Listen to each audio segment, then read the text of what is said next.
All right, everyone, welcome back to the channel. This is the start of a new build. As you could see from the thumbnail, you already know what it is, but we have Matt here, who actually has no idea what the car is. I've had a really hard time keeping this from him, but I'm excited to share it with him and you guys to see the project of this thing. So we're just gonna get into it. We're going to roll that intro, and then we're gonna show Matt the car.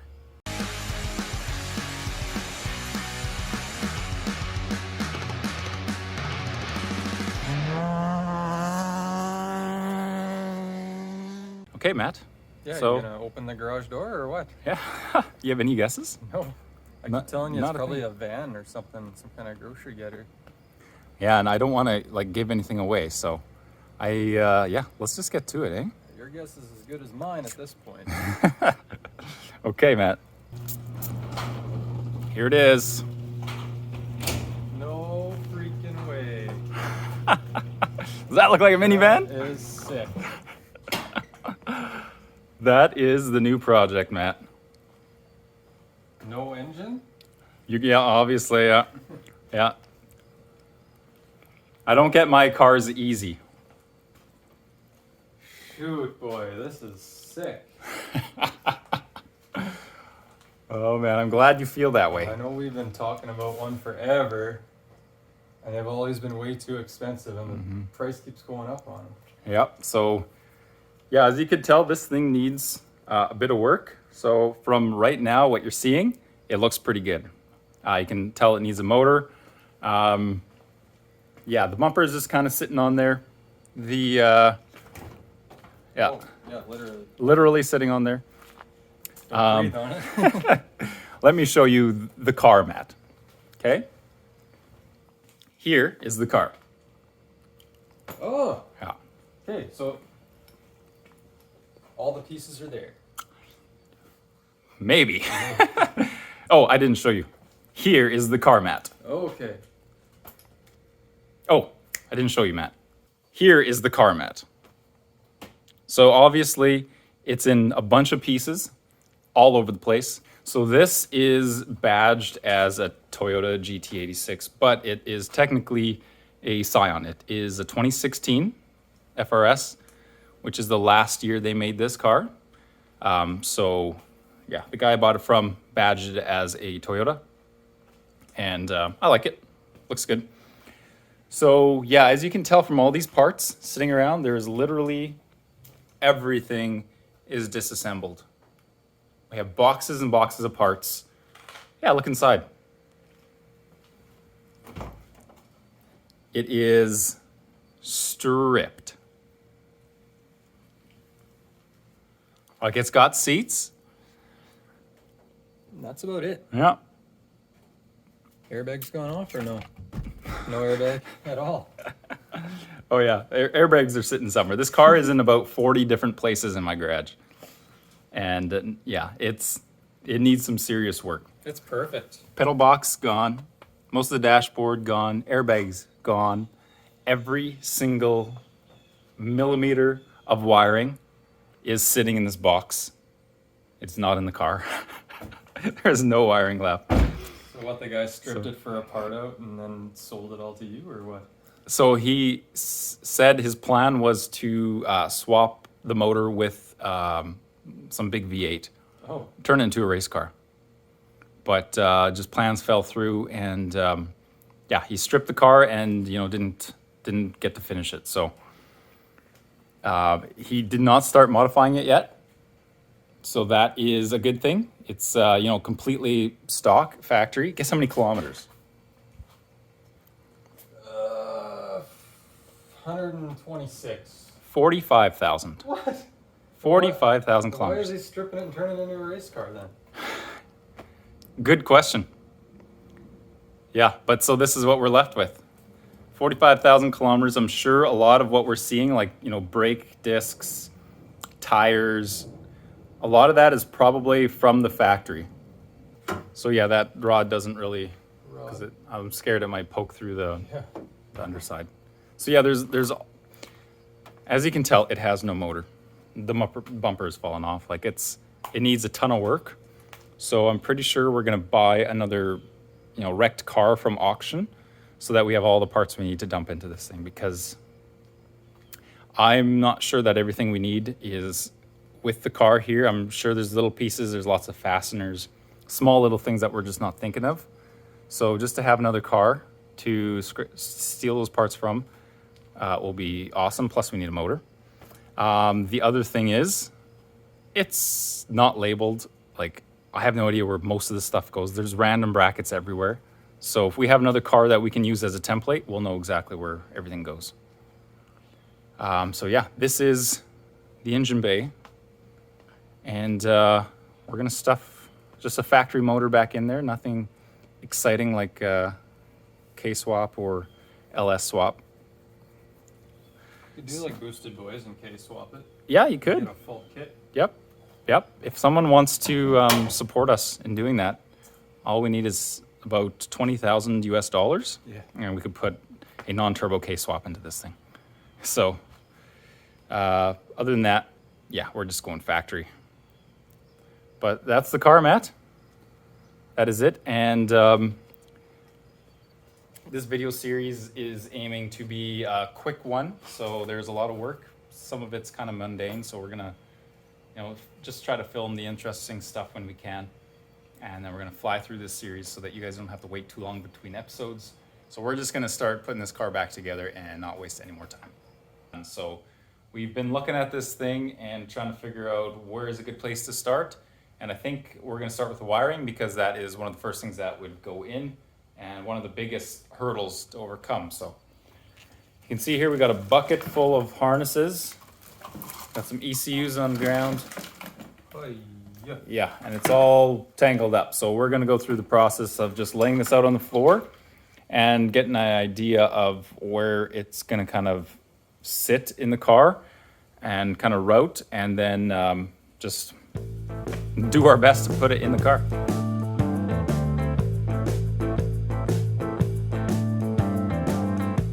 So we've got the harness laid out and got a good idea of what goes where. This is our trunk wiring, license plate lights, reverse camera, kind of runs up into here.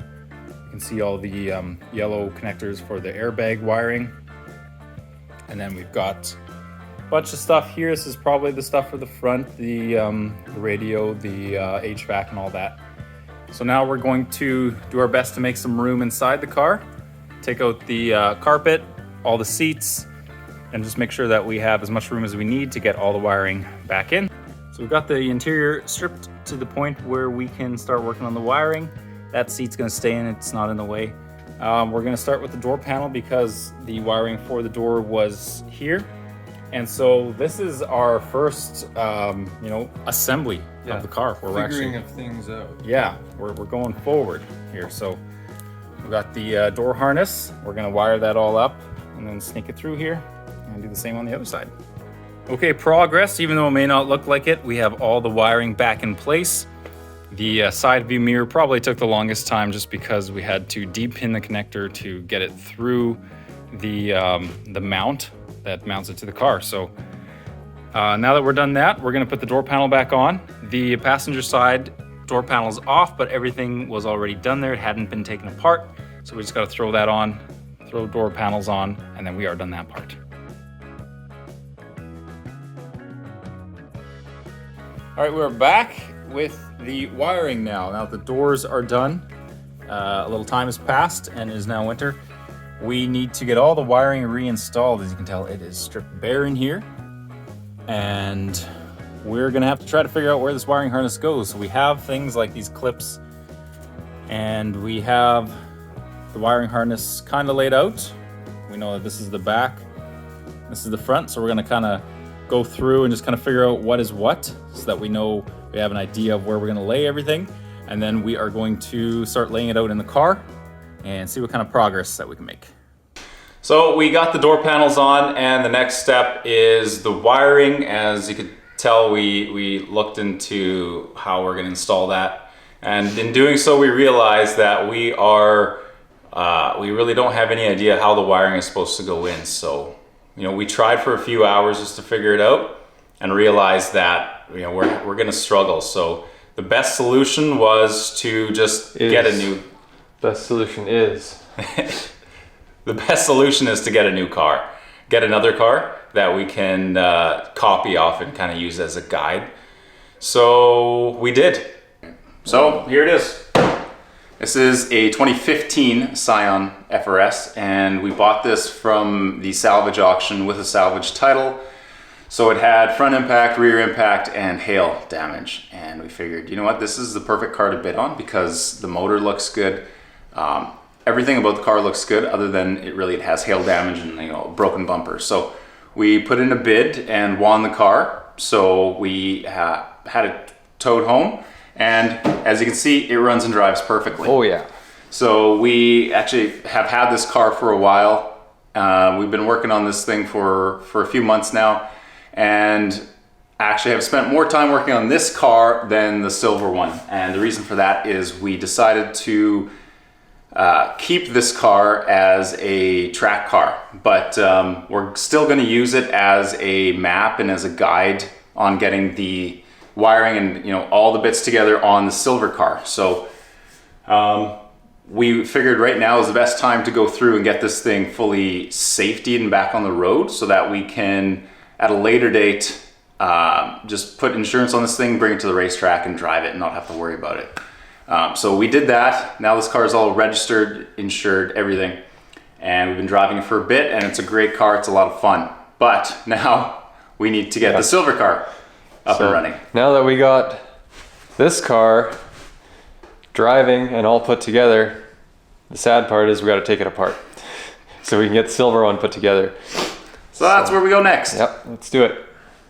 So as you can see, this thing is currently fully intact, and we're going to start ripping it apart. Everything is basically put together as OEM, and yeah, in order to figure out how the wiring goes together in that car, we need to get access to it in this car. So basically we're going to have to get this car to the point that that car is at in order to do that. So we're just going to start ripping into it, take some stuff apart. Hopefully we remember how it goes back together. Well, we got two cars now, so one should be the guide for the other, right? Yeah. Makes sense to me. Okay. Let's do it.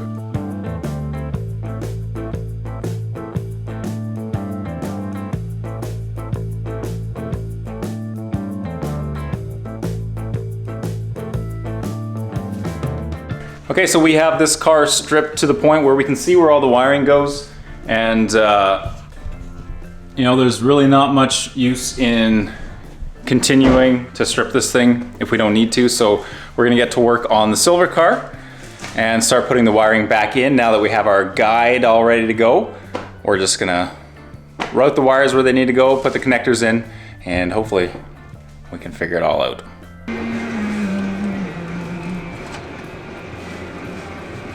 So quick update, it may not look like much, but we've actually been making some pretty good progress.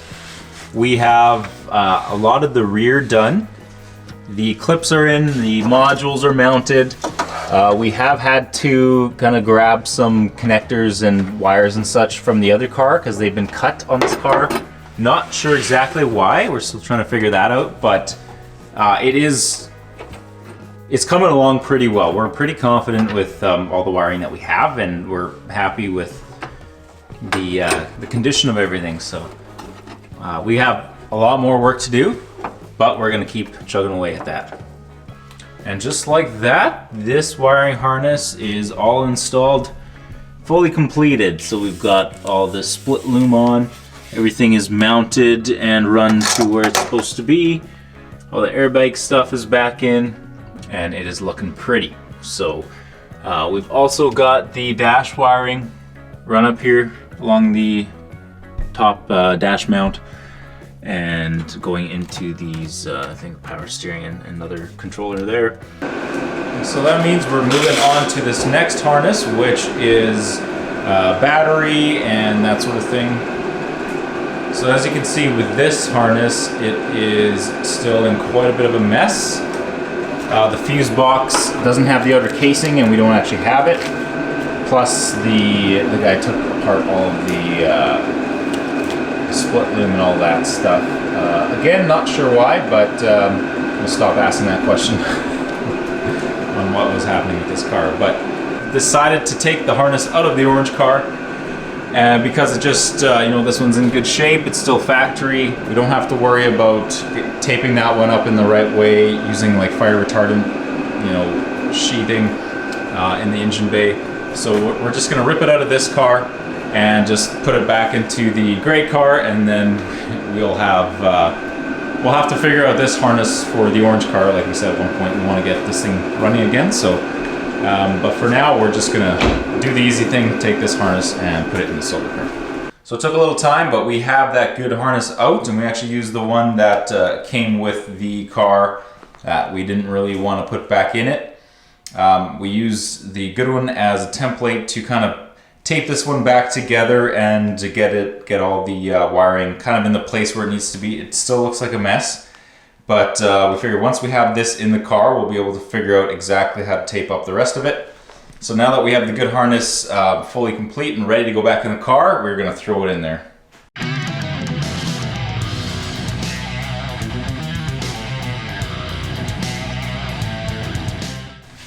Okay, time for the fun part. Now that we have the silver car ready to accept the motor, we are going to tear it out of the orange car. So this is probably the most fun part of the project, is just ripping it out. These Subaru motors are pretty easy to do, so we're just gonna get to it.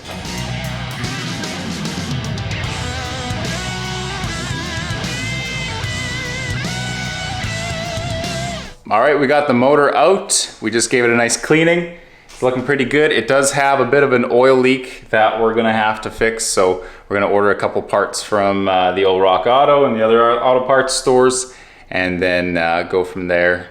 So this is gonna be the end of this video. In the next video, we're gonna do all the repairs on this motor, so the seals and such, and then from there, we're gonna start putting it in the car, and I think in the next video, we're gonna try to get it running. Yeah, I think it'll fire right up. We did everything right so far. So yeah, absolutely. Yep, we'll see what happens. Not worried. Stay tuned, and looking forward to getting this beast running.